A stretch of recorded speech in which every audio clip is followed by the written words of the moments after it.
Hey gang, it is Wednesday. That means it's hump day. How exciting. I am so glad to be with you tonight because both of my amigos are here with me. Anyway, welcome everybody to Dennis in the Know Hump Day Happy Hour. This is your backstage pass for current trends, politics, and education in the dental world. It's live and it's over a cocktail. Cheers, my friends. Cheers. Here's to another great week of dentistry. As all of you know, we are all educators, we are all business owners, and we are all practicing dentists. And our job is to bring you in the know. Tonight's show is brought to you by our friends at Q Optics and Quality Aspirators. Anyway, guys, we have a fantastic show tonight. I'm so excited. We have Lori Trost on tonight, who is an incredible educator. She's an incredible clinician. And she's going to be talking to us about the digital denture workflow. And I was really excited for this topic because many of us have integrated small pieces of the digital workflow into our practices. But she's really kind of mastered the whole workflow, and she teaches this to students across the states and abroad. And so we're really excited to have her. But before we bring Lori on, we are so happy to have JV back to give us some news. You want to do it, guys? Yes. All right. Bye, Jeff. They're going to take you away again. I hate that we can't banter during the news. All right. So the first thing I think that is absolutely worth mentioning is currently in the U.S., there is a huge shortage of sodium fluoride. And why is this important? Well, we're actually seeing in our office as well, but directly municipalities are really having to start limiting the amount of fluoride they're releasing into their water supplies. We talked a few weeks ago about some new technologies that were coming out that were going to help manage the leaching of fluoride back into municipal water supplies. And so that was supposed to also help the current shortage. But there are municipal water locations currently that are actually going to have to stop fluoridating water, not for the political reasons that have been the very popular justifications for pulling fluoride over the last few years, but more because they can't get access to the fluoride. So I don't know about you, but I've also experienced it even in our practice, getting fluoride applications and bringing fluoride into the practice for patient care has actually been difficult as well. So I have to assume manufacturers are experiencing the same challenges. The ADA and a couple other organizations are aware and trying to do what they can to bring awareness and advocacy to the issue. But at the end of the day, they can't bring more of the sodium fluoride and get it manufactured fast enough. So just know this may start to affect your local municipal water locations. It may be conversations or topics that come up with your patients as well. There is some genuine concern about the potential that we may have to really change our fluoridation programs. So that's something to be mindful of. I saw this really interesting article this week, actually, about personality styles for dentists. And of 14 characteristics that they looked at in the common general population, dentists varied pretty drastically from the average person. 10 out of the 14 categories, dentists were uniquely outliers in those categories. Some of the ones you might not be surprised about, they were... this was published, by the way, in the Journal of Dentistry, so not just an anecdotal piece. One of the things I thought was interesting is they had a high rate of conscientiousness, and that was played into organizational skills, persistence, and purposefulness. And they all scored really high in that area. Also, dentists tended to be a lot more optimistic than the general population, but interestingly, less willful, less spontaneous, less reserved, and less ambitious. I think we could all argue points of contention within the personality observations. And some of us may say, yep, that hits me to a T. And others may tweak parts of that. But I do think as a general rule, it's kind of interesting to see that dentists are somewhat outliers within the population. There were nuances amongst females and males as well that they identified, but for the most part, dentists did have unique personality styles. And that may explain why I feel like sometimes I'm trying to have conversations with patients and I just don't feel like we're connecting at all, or that we just don't even think the same. So maybe that's actually factually true, and that dentists really are these unique individuals within the population. And that the real question that came out of the article was, does the profession affect the personality, or does the personality drive towards the profession? And I think that's the real takeaway from that particular article. There are a couple of bills coming up as well, and as we get more information, we'll certainly release those out to you. There's a new healthcare for our troops bill that's being put forward. Right now, they're sort of in the exploratory phases of that. So if you want more information, certainly we'll get that to you as we can. But know that there are organizations within the dental world, ADA and AGD specifically, that are trying to ensure that dental care within that healthcare bill will be included.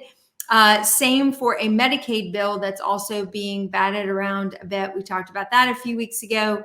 Also ensuring that dentistry will be included as part of the overall healthcare plan for those underserved populations. And with that, I'll send it back to the guys. I did love, though, that they scored really high on conscientiousness and optimism, because I do think that's a big part of, we get beat down daily by either the dentistry beats us down because it can be super challenging and we're perfectionists and we want to sit down and execute like a robot every day to the high level of standard that we have. And we all know that doesn't always happen. But yet we wake up the next day, put our feet back on the floor, and go back and do the same thing again. So I think there is a lot to be said about certain personality styles will thrive in dentistry. I think that there's a lot to that. I definitely think, even though we're not all the same people that want to go to dental school, I think there are a lot of similar traits to people that want to go to dental school. But there's no way any of us can deny that in our first and second year, being told 8,000 times you're not good enough, that's not good enough, is not going to have some kind of an effect where you're going to be more conscientious about everything that you do, because you've always been told that's not good enough. That's not good enough. And, you know, and it was for a reason. I mean, those of us who kind of keep that, we tend to do really good dentistry. You know, it's like I put some veneers in today, and you know, they're not even allowed to look at them until I look at them in the mouth. They're like, give me a mirror. I'm like, no, because if I don't like them, they're going back before you see them. Right. And it's just one of those things that I think part of it is the personality getting into it. And then some of it has got to be the dental school experience, you know, coming out. We had a guy named the Hammer, and Hammer and Hank. He was, I can't remember his last name right offhand, but anyway, he was in the pros department. If he didn't like your alginate impressions, he would actually have this big mallet, and he would actually beat your alginate impressions up. So, yeah.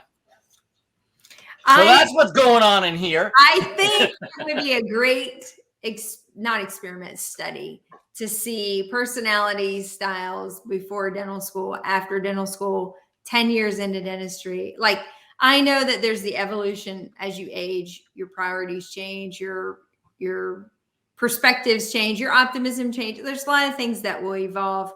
And is that different in dentistry than it is in the general population? Because I do think our profession's pretty damn challenging mentally and emotionally. And it may help us better understand the mental health awareness piece of dentistry to really see, kind of to your Friday fail that you posted this week. If we understood what that degradation looked like for dentists compared to the general population or other professions, maybe we could intervene more intentionally to help support, offset addictions and mental health issues that come along with that. So for sure. And honestly, I'm kind of glad I didn't get awards for all of my first wax ups. I don't think I deserved them. Agreed. Nobody got a participation trophy. All right. Hey, JB, do you want to introduce our guest? We've kept her waiting an extra 2 minutes here. So Yes. let's bring her on. I would love to. So every now and then I get to invite people who are just really special in my life. And tonight I get to invite Lori onto the show. I met Lori a couple of years ago through Align. I attended one of her courses. I've been really intrigued about the digital dentistry and removable side of things, having had scanners in my practice for a while and being a very optimistic person, wanting to always capture the value of that investment. I knew that was a piece I really needed to understand better. And probably like many people who are watching tonight, I had that thing pounding in the back of my head that I had heard from so many other folks in the industry. You can't do removable and digital. And I thought, well, there's a few people out there doing it, and I'm going to figure out what's making that unique. And I met Lori, I attended her course, and we've been really fortunate to work alongside one another with Align on different projects. And she's just become a friend and a colleague through the journey. And so I just wanted to bring her on tonight to share her journey in the digital dentistry world, and how it kind of evolved to the removable piece, and maybe dispel some of the rumors of what people believe to be true about the removable side of digital dentistry, and encourage them to seek, more education in that world. And I can't think of anyone better to talk on that than Lori. So Lori, thank you so much for coming on tonight. Thank you for having me. And I'm honored to speak with you. And it's just going to be a fun discussion. So let's throw some stuff out there about digital dentures. What do you want to know? Well, why don't you tell us your journey? Like, tell us, what's your clinical life look like? Because we're all practicing dentists too. The majority of our folks are. So what's the dental journey for you? And then, how did digital become a piece of that journey and get you in the removable side? So I'm going to drop back to about 2016. I sold a very robust practice that I had, and I kind of took a little bit of a sabbatical. I continued to teach, write, all those kind of good things, and enjoy myself professionally as personally as well, take care of my family. And then in 2019, I fired back up. So I started a brand new practice exactly 3 years ago right now, 2019, July. Fast forward up to March of 2020. So I go to Chicago midwinter in February, and I buy a scanner. I buy an iTero. And the reason I did that is I really wanted to have a restorative scanner. I really didn't, often we think about scanners and they have specific reasons or needs. And I wanted to have a restorative scanner. I knew the accuracy was great with Invisalign. I really didn't have an intention to set out in that market, but that's kind of where my practice has gone in some aspects as well. And so literally the scanner gets delivered to my practice on Friday, March 13th. And exactly on Monday, guess what walks in? This woman with a broken denture. And this patient's looking at me, and we've all seen that, when you have the cracked denture, right? 2 pieces. And you're looking at that going, I cannot do that dog bone thing on that, right? First of all, I'm freaking out because it's COVID, okay? We're in lockdown, we're in the state of Illinois. Secondarily, I'm a digital dentist, and I do not have plaster. I do not have stone in my practice. I'm trying to scramble, and I'm thinking to myself, hey, just get that Loctite out. Everyone's got super glue, right? So I'm thinking, why not just piece it? Yeah, it goes back together pretty well. So just on a whim, I call my lab, and Chris May answers, and he says, hey, Lori, guess what? He goes, how does it fit after you glued it? I said, oh, pretty good. Thankfully, he answered the phone, right? So he says, try it back in. And I said, well, it needs probably a reline. He goes, yeah, probably that's why it's broke. So we go on this journey. He said, go ahead, take a little wash impression, forward or mold, and wash impression. And then he goes, you got that new scanner? And I go, yeah. He goes, scan the denture. And I'm just holding the phone going, scan the denture? He goes, I'll walk you through it. So that's what he did. Up to that point, I never had any concept that you could even do this. So that was literally now 2 years ago and a few months. And from that point in time, I mastered that. He sends me this beautiful denture in this, 3 days later in this package. It's sealed. It's a carbon printed denture. I didn't even know that was existing. I had no idea. And the patient puts it in, and I don't hear from her. And I don't know about you, but I have hated dentures my entire career because you bury those patients and you are trying to do the best for them. You're trying to help them. And what you're doing is you're putting socks on a rooster, usually in their mouth, for lack of a better term. And they're sloppy. They move around. They cause soreness. They're obviously loose. They create irritation. Patients then rely on adhesives, which are totally unhealthy. There's a lot of good science now that's emerging, relaying how harmful that is to the patient. And so it's crazy what's going on. So we've been limited what we've done. So a couple weeks go by, it's COVID, right? And everyone's somewhat isolated, doing their thing, just trying to, here I am, I'm freaking out because I've got this new practice. I got a scanner to pay for it. And I'm like, holy cow, what's going to happen? And ultimately, it prompts me to I call this patient and I haven't heard from her. And I'm like, Martha, how are you doing with your new denture? I haven't heard from you. And she's like, oh my gosh, Dr. Trost, this denture is the best denture I've ever had. I go, what do you mean? She goes, it fits. I don't need to put anything in there. It's perfect. It looks beautiful. I don't have any sort. I said, you don't have any sort. I'm questioning. I mean, for me to call a patient, by this point in time, I probably would have done 3 adjustments. Most of us would have been. Traditional dentures, you do. And traditional dentures, you go anywhere between 3 and 7 adjustments, and that slows your schedule down. I mean, it really puts a cog in the wheel, right?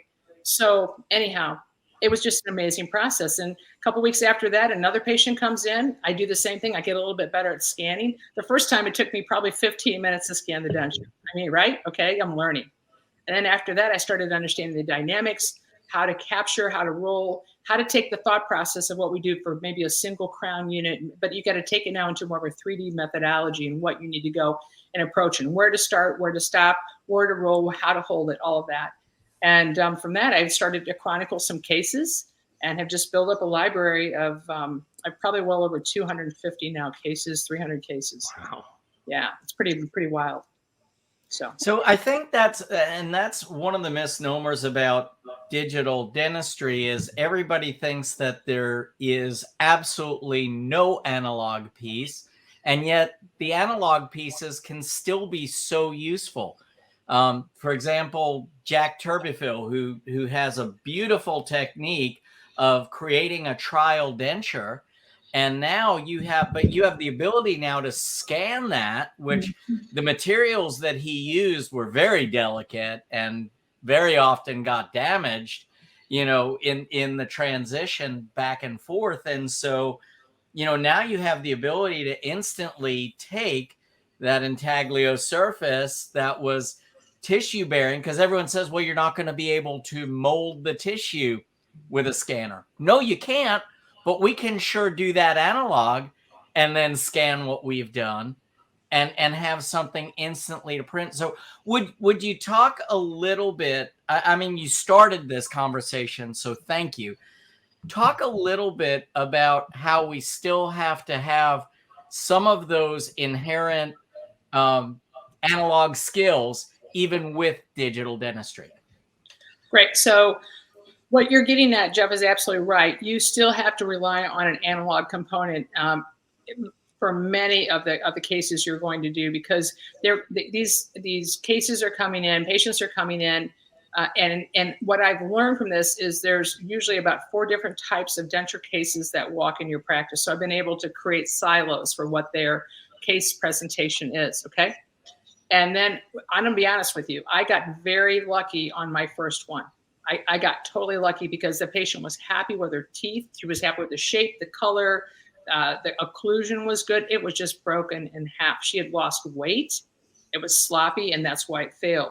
But you're exactly right. By doing a wash impression, a border mold and wash impression, you have to rely on that detail of that analog acquisition to create then that data that you now transform digitally to the lab. So that's critical. And it's about how you then have the lab take that information. And a lot of times what they'll do is they'll print what we call a PMMA, or a monolithic denture.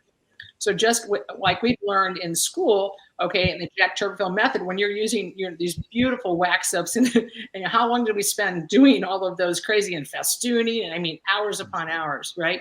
So now you get this printed, literally this it's like the modern day wax up, right? So that comes back, and now you can use that to do 2 things. One, I like to go ahead I go ahead and initially I will take an impression with the patient's existing denture because I want to get that intaglio surface already captured.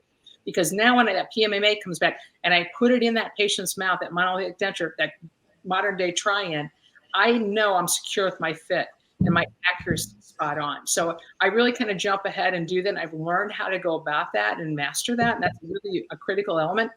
But I notch it up a little bit. I take that PMMA and then literally I will adjust occlusion if I have to work in the midline, if I have to balance, if I have to open the patient, I can take composite resin. If I want to lengthen teeth, I add composite onto it. So I really use that as a mock-up and modify that. And we work with composite all the time, right? It works perfectly with that denture, that material, that monolithic PMMA material. So therefore, you can take that and really quickly take and with your fingers, mold it, light cure it, and you can add length. I have a beautiful case that I show where I literally lengthen the patient's central incisors by 3 millimeters. That sounds like crazy, right? But she was just, you could do it. And then she started showing her smile, and that's exactly what she wanted. And it turned out gorgeous. The composite allowed me to do that. Then you got the opportunity, hey, guess what? I can go ahead and send that to the lab by a courier or post office in that box, analog variety, right? Garden variety, or we can go ahead and scan what we just did. So now they've already got the analog capture, that accurate detail. Now they just have to take the next layer of what you've done on the external, the occlusal surface and go forward.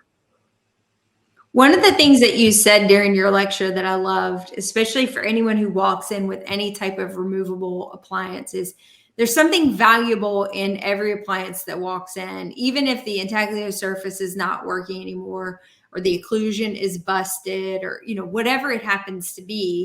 Especially if you're trying to incorporate a digital option, that there's value in what they bring to you and how you can then use that to start expediting the process. I had a patient not that long ago who came in, and with a wash impression and a scan of that denture, in 2 appointments, we were able to deliver a final denture. And in any other scenario before I was using scanning technology, it would have been 4 to 5 appointments of wax try-ins, MMR, like the whole kit and caboodle. And, using the digital workflow, it really consolidated it down. And, let's not be bashful about the fact that every time a patient comes to your practice now, it's gas money, it's time away from work. And those compressions on folks are more real than even they were 2 years ago. So that has to be something that you're seeing in your practice as well as a driver for patients seeking your care.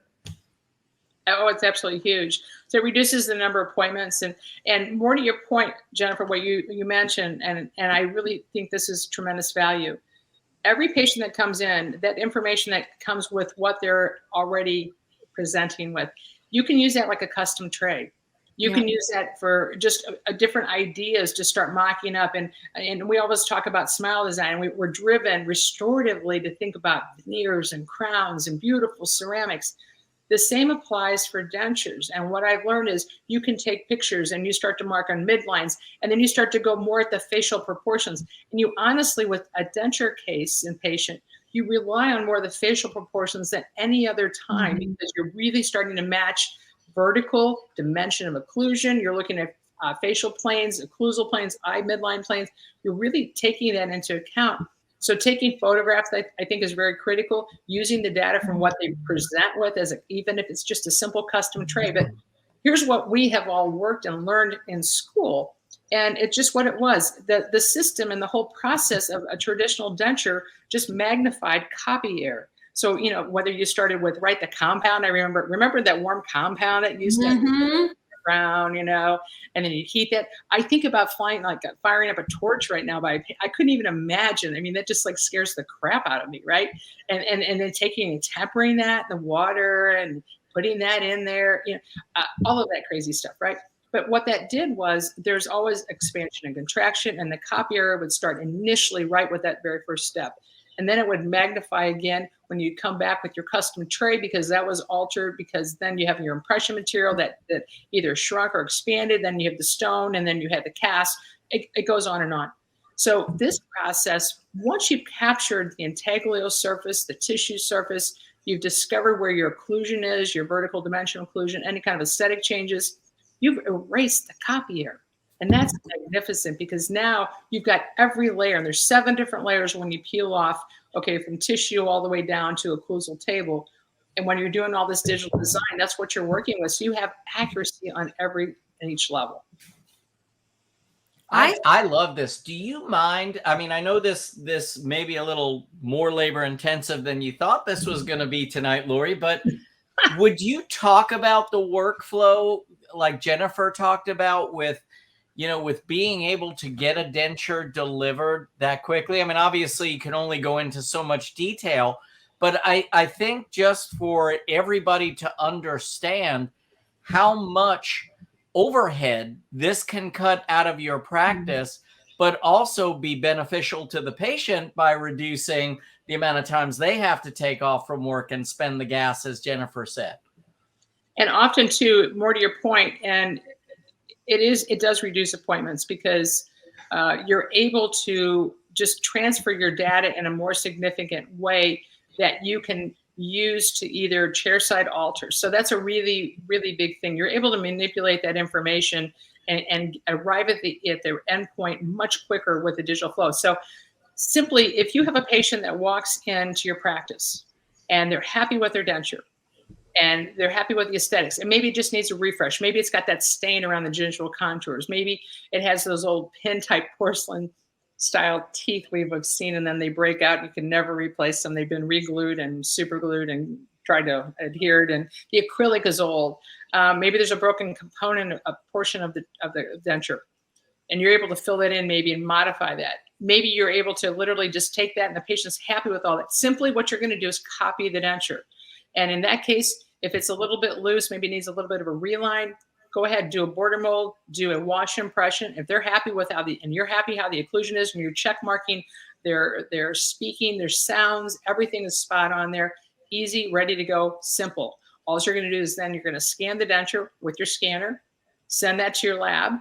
They're going to go ahead and you're going to write to them and say, hey, please finalize denture to endpoint, deliver a finished printed or milled denture. And then you work with your lab, what kind of products they're using, what kind of materials they're using, okay? You're going to obviously pick the shade that you're going to choose, obviously like a 2 shade, the whole thing, and they'll go ahead and do that process of what they're doing. I personally work with exclusively with printed dentures. I believe that is going to be the path moving forward on many levels. I just feel that it's a wonderful material. It's stronger. The accuracy is great. The process for the labs, they don't have to babysit with milling machines. And obviously it's very much more efficient in the time, process too. So that's what direction. So simple. If they like their denture, it's a refresh. It's a copy denture. Simple. Okay. If you have a patient that comes in that you need to modify perhaps occlusion, if you need to make some changes, maybe on the midline, let's say, for example, maybe the vertical and the horizontal planes are not lining up where they need to be. Maybe there's been changes on their lower, who knows? There's lots of reasons, right? At that point in time, that's going to be more like a reference denture. So that's where you're going to take the existing denture then and copy that. And you got a choice. You can go ahead and do your wash impression again, maybe border mold, however it fits, whatever you need to do, necessary, again, evaluate it. Then you can have the lab make that PMMA or that monolithic denture. That comes back. So that can act, 1, like a custom tray. 2, it's that wonderful thing that we can mock up. It's awesome because you can take the composite on there. You can take an acrylic burr and grind. I had a patient the other day that had a really strange reverse curve. It was just so strange. And I started just taking that acrylic burr and just notching that off of there. And automatically you could see her. It looked like she had a facelift practically. I mean, just the right. You know what I'm talking about. And no, the greatest thing that you're saying, and I'm sorry to interrupt you though, is one of the great benefits of, when we got our iTeros in, and the next purchase that I made was a 3D printer, and exactly what you're saying is true. So I used to actually do composite buildups on plaster models when we were still using plaster, because I prefer to work with composite over, I'll use a material, GC makes a material called Rivatech.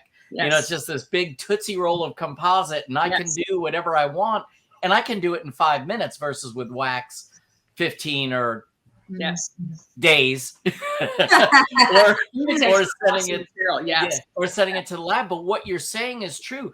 the composite materials stick so well to these resin-based models that come out of the 3D printer that we have all of these options to do a lot of our own occlusal buildups and incisal length buildups and things like that. So I just wanted to kind of lay out the value of that to everybody because it's huge. Yes. I think the communication just improves so greatly when you go digital versus analog. But I have a huge question for you, Lori. When are you going to start printing them yourself? That's coming. There you go. That's because coming. I love your workflows. I love everything you've said, but I'm just so excited for you to jump into the printing world because we're so excited for you to figure it out and then tell us. So we don't have to. No. Because I'm dabbling. Come on. the printing world, as Jennifer and Jeff and I and Lori, I'm sure you well know, has just transformed so rapidly with the availability of materials on the market for these types of things. I mean, there's not just one denture material. No. There's several. I'm really excited for you to branch out into this because then you've just got this all-in-one workflow. And I know that there's probably a lot that you can't say, but when you go down that road, I really want to know what printer you chose and why, and the resins that you're using and stuff. You're just such a pioneer on this. I mean, you're just doing such a great job. I love everything you're saying. Oh, thank you. Well, maybe if I come back in the fall, I can share a little more of that. I kind of figured that some of it was under lock. Yeah. Call me after. Call me later. We'll have a coffee. We'll talk about it. I'll take a swing at that grapefruit. Yeah.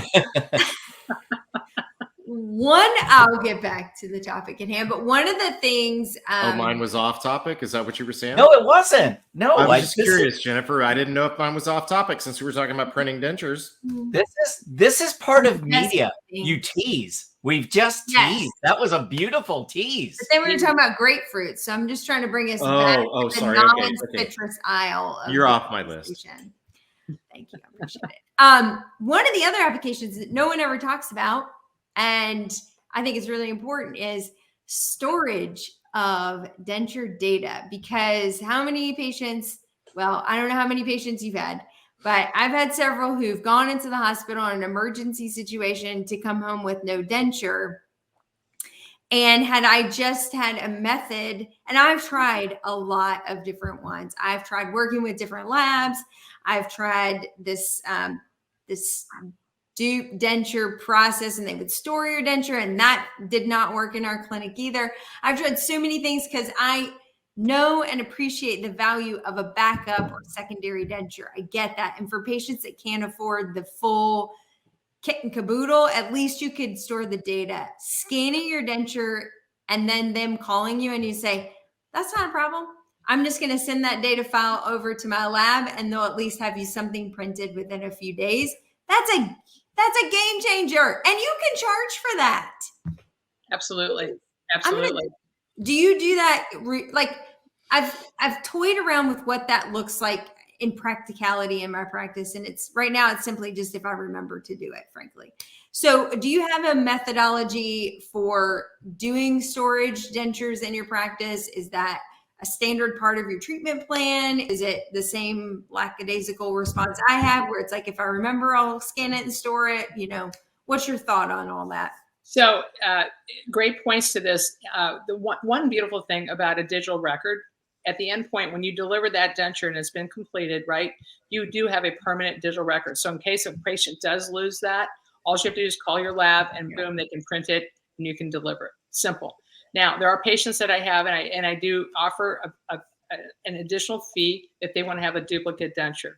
And what I do often is I'll go ahead and we'll just have a monolithic denture. Go ahead and we'll have that mocked up off the final, but then I'll use the PMMA material, but then I'll have the gingival area tinted so they can use that as a backup or a spare. And that keeps the cost down. Is that right? Absolutely keeps the cost down.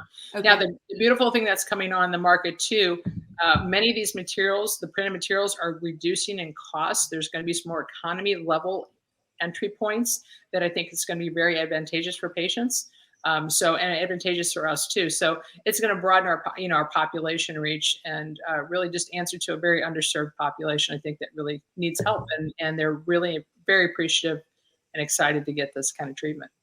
I think it's helpful too, because I don't compete with like an affordable dentures or some of these like quicker. I don't compete with them, but I can appreciate that I also can't get the speed that they have by having their in-house laboratory and also being able to control the cost down, because so much of the cost of denture fabrication is outside of my control. Absolutely. But I think your point is valid. If the materials and the printing and the expediency of getting a denture appointments down to 2 appointments, or, then we actually can start to become, because that population more competitively priced in our removable products, because that population, whether that's a stereotype or not, often does present with financial challenges that, you hate to not be able to provide some service simply because it doesn't fit a price point that they can find comfortable. Yep, exactly. I do want to say a couple things. I get asked often, how do you start? How do you get into this? So word of advice, 1, start with a good digital scanner. Okay. Mm-hmm. There's a lot of good ones on the market. Number 2, find then and locate a lab. You get a lab that you can work with, because you've got to have a lab that has the ability to design these, take in the data, and transfer. And again, I benefited from having someone who was an absolute, she's an unbelievable designer. She uses ExoCAD. It's unbelievable. Their products are just amazing. These they're just so lifelike and just incredibly beautiful and functional. And so have a good lab, have someone that you can communicate with just to get and handhold you initially to get you going down that road. And it takes honestly about, I'd say, 3 to 5 cases that you get your confidence and you start to understand the importance of what you're looking for, how you're going about getting the data, and then taking that and modifying that. And your little light bulbs will go off as you start to understand, oh, this is what I can do here. And then it's just this mind shift. And it's a mindset change of how we look at it, because we've looked at wax before in these teeth and models and stones and articulate. It's nothing of sorts. It's totally different. It's just visual and how we sit there and articulate it. And the beautiful thing is many of these programs, like because I use myitero.com, I'm able to go on there and articulate cases, and that just makes my ability to deliver a product so much more robust and more well-rounded and more thought through. So again, find a good lab, get a good scanner, and then just start to practice and start with an easy case, and then reach out, take good courses. I'm going to be doing a course on August 5th. That'll be the next one at the Align Experience Center in Raleigh. It's an all-day course. You will come in, you're going to learn to identify the varieties of cases that present. You're going to master scanning. We had a course here just a couple weeks ago, and everyone came away from just understanding removables and how to scan, what you need to scan, the settings that you need to put your scanner to, the focal depths, how to toggle, how to approach the models, because scanners sense when you're moving in from the front and doing a lower versus an upper, they sense all that, so that AI is on. So you learn how to work with the scanner to maximize the settings. And that really makes an immense difference. So you leave with a great knowledge of just hands-on and then good clinical applications. So, and Lori, they'll also get some implant information too, how to incorporate locators or other implant bar retention and things like that. Because obviously that's becoming such a big part of removable prosthetics now, and I know you do a ton of that. It's huge. And so, it's a very broad arching, I look back at this and I kind of pinch myself. I've been doing dentistry, a fair amount of time. I did 1.5 dentures in dental school. In my 3rd year, I did an upper maxillary arch denture, crazy, right? And then I did a full set my senior year, my 4th year. That was it. And I'd come out of there and no wonder I didn't know what I was doing. And I honestly, even though you try hard, right? And now I feel like, oh my gosh, this is just a capstone for what I love to do, because I love restorative dentistry. I love taking smiles and faces. And it's amazing what we're able to do now with the improved technology, and the materials are just off the charts now. Really great. Do you find that exocad is a phenomenal software? Or, I mean, feel free to. Yes. Okay. Yes. What do you think about these like highly pigmented, maybe I shouldn't say, but like these highly characterized denture bases? Is that possible with 3D printing? Not quite or yet. necessary? Well, here's what I'm going to tell you. I think there's ways that some of the technicians are able to cut some of that back, even if it's a printed material, and you're able to apply onto that. Or sometimes you take the PMMA resin itself and you can trim that back, because a lot of that is in the shade of what you're going to select for the tooth color to begin with. So you're able to modify that and then use and mock that up, and then go ahead. And I've had 2 cases where we literally went in and used the monolithic, and it's just as strong, honestly, as what the traditional denture is. Pretty well. It's pretty near that. So again, depending on what the opposing arch presents, but yeah, that's what I'm working with. So, but exocad is an excellent program, and I think it's only going to get better, and I think it's only going to allow you to merge printing back in your own practices, what we all want to get after and do. And I think that's where it's gonna drive to. So I think it's going to be a great player for all of us, and very, very beneficial. I think that one of the biggest drawbacks to this, at least for me, is finding a lab that's willing to work with this. If you're willing to do so, would you please place some labs that you would recommend in the comments that maybe we could get this start with? Because the principles are phenomenal, but it's one step further to be able to find a lab that's willing, able to do something like this. So I think the first place I would direct you to is I work with carbon printed dentures. You can go on carbon, 3dcarbon.com. You can look, they have a lab locator. You can actually put your zip code in, and I'll share that. Answered the printer you're getting. Okay. I didn't say. No, I'm just curious. Chad, zip it. This is why he doesn't work for the CIA. Yeah, www.zipit.com.org. He doesn't have his readers on. He can't see that. No, I can see it. Right. I can see. My ears suck too. Yeah. But if you go on there and you put the zip code in, you're going to get someone that's going to be near you. And I think, or someone at least identify that you can work with, and talk to your colleagues. I mean, I'm blessed to have May Dental Arts. They're here in the St. Louis area. I mean, that's wonderful for me, and I can pop over there if I really want to spend an afternoon, and sometimes I do. But they're terrific. But there's a lot of good labs that are out there, and this technology is really it's very much on their mind. They know that it's a direction they want to adopt and introduce and implement, and it's going to happen. It's going to happen more and more too. So yeah, ask around. You know what I think gets in the way sometimes, Lori, too, is as dentists, we're supposed to be the people who answer the questions. So I think a lot of dentists are intimidated to get into this process and start working with a lab. And because honestly, the labs can answer more of the questions than we can when it comes to digital workflow. And so, my suggestion would be find a lab that has a department that's willing to help educate you. Yes. And don't be embarrassed about saying, they didn't teach me that in dental school. Will you walk me through this? I mean, there's something about humility that, and I think this is a flaw for us, is that we think we have to know everything, and we just don't. We're not taught. I certainly wasn't taught any of this. No. So, I mean, we've got to learn it from someone. Absolutely. And I again, having an open, honest conversation, more to your point though, how many times have we all dreaded getting that phone call back from the lab to tell us that the margin wasn't absolutely captured, it wasn't ideal? We have that negative kind of connotation, right? The phone rings and your assistant's like, oh, they're back on the phone. No. I fully believe too and support the factor of what you're saying, that labs absolutely will make you a better dentist. You've just got to have the ability and humility to reach out and start asking questions and say, teach me. What am I sending you? What do you see on your end? And I think it really is worth a visit to your lab too, to see what they have. I mean, the first time I went to the lab to sit down and I just see these screens and I see their tabletop scanners, and I'm starting to understand what they see.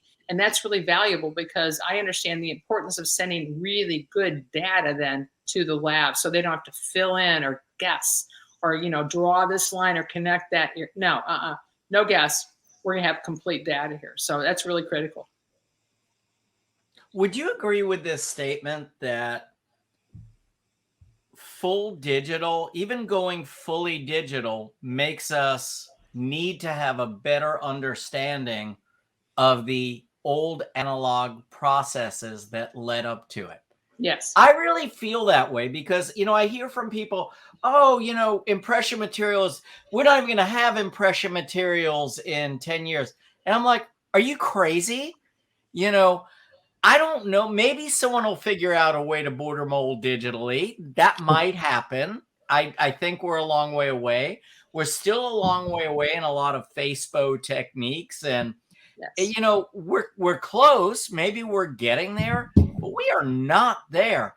And until we figure out a way to really understand what it is we're trying to get in the digital impressioning and in the digital workflow, I think everybody really needs to understand those techniques. And taking a course from a Masad or a Turbifil or some of the masters of removable prosthetics, I think is still such an important part of the equation. And then transferring some of those pieces to digital. I full-heartedly agree. And I think it helps you appreciate just the landmarks in the mouth. And I think it helps you honestly you understand occlusion better, which that's crazy to say, but you really do. And you understand how these parts fit together, and how we have relied, and we are continually relying now more and more on technology. But in the past, you're really relying on landmarks and just becoming that navigator in that oral space that they're masters of understanding mechanics in the mouth. I mean, that's really what it is and was and is, continues to be. So pretty neat. Well, A lot of great mentors out there. The pace at which, that's why we have to have a cohesive relationship too, because the pace at which materials are changing and the techniques and how we integrate all that, both analog and digital together, that we can't be masters of both anymore. I think dentists used to be masters of materials along with dentistry because the amount of material choices were fairly narrow in scope, but the sheer volume and rate at which that is changing now makes it almost impossible for dentists to be masters in both domains. And so that cohesive relationship between the two is just so critical. And, when I came back from your course, and was just for those who are really thinking about this, when I came back from your course, I went to my lab and I said, you guys do amazing removable work. What's your denture digital workflow look like? And he said, we're really trying to develop it. And I said, well, if you're willing to learn with me, I'm willing to learn alongside you, and we'll build your protocol together if that's okay.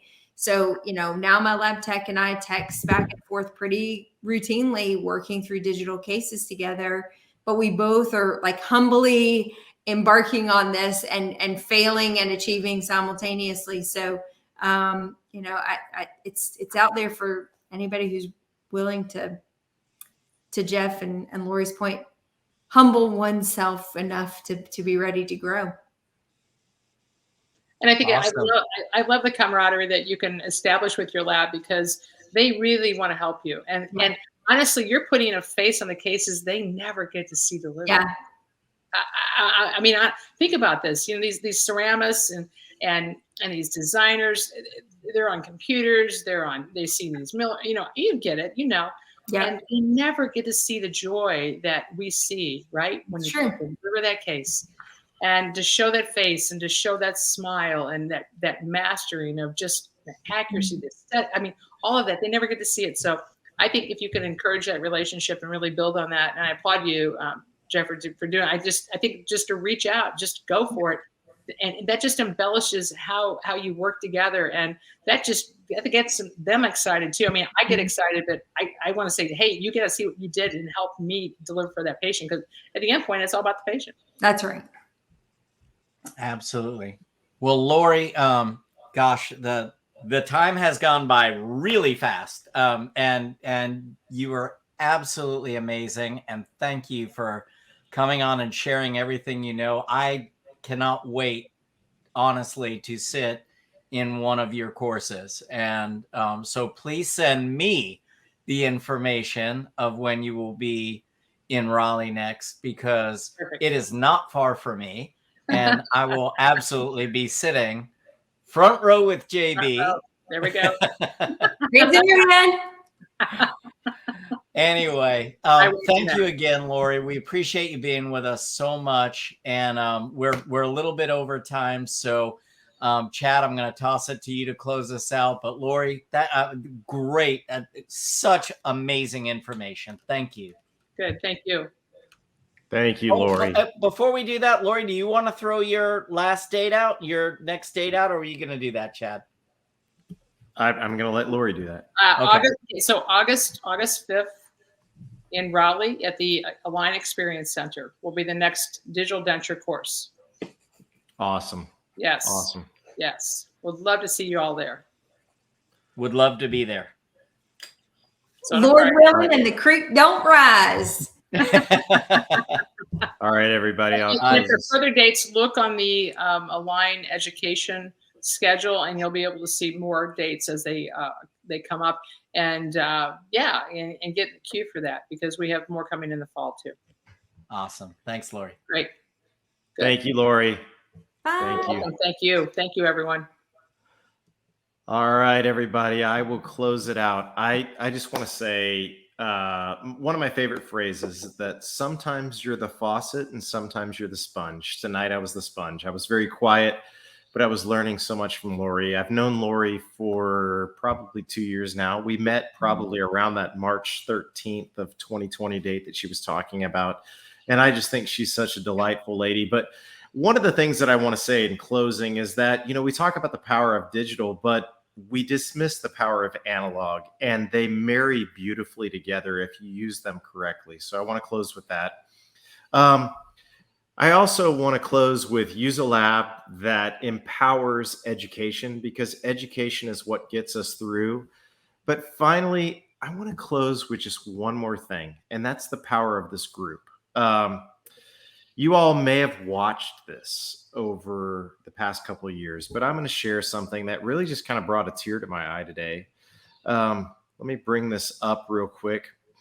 There's a person in this group that's pretty special to all of us.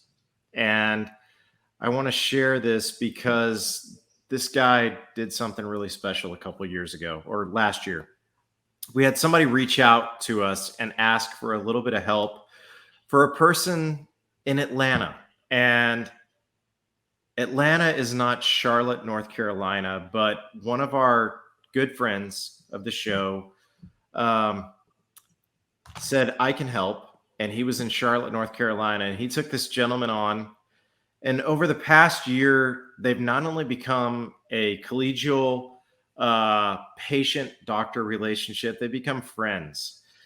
Don't let the long hair fool you, but that gentleman in the blue shirt is probably one of the best people that I have yet to meet, but I will meet one day. Bobby Pappert, I just want to say you're one hell of a dude, man. You brought a tear to my eye. You made a friend through a connection on our site. And I don't think that the three of us will ever forget that. And I don't think that the dental world will ever forget the kind of person that you are in bringing a smile to somebody's face that you didn't even know. And guess what? You became friends. You're a hell of a guy, Bobby Pappert. And this picture says it all. That's what this group is about. It's not about us. It's not about you. It's about dentistry, and it's about our love for dentistry. and what it can do to all of us. So I'm going to close on that with this picture right now, and just thank all of you all for being here, and thank all of you for being a part of our community. Thanks, Bobby. Cheers, And Bobby. thanks to every one of you. Cheers. Awesome. And that wraps up another podcast for Dentists in the Know. On behalf of Dr. Jennifer Bell, Dr. Chad Duplantis, and myself, remember that we've got a great profession, so let's make it a great day, Dinks.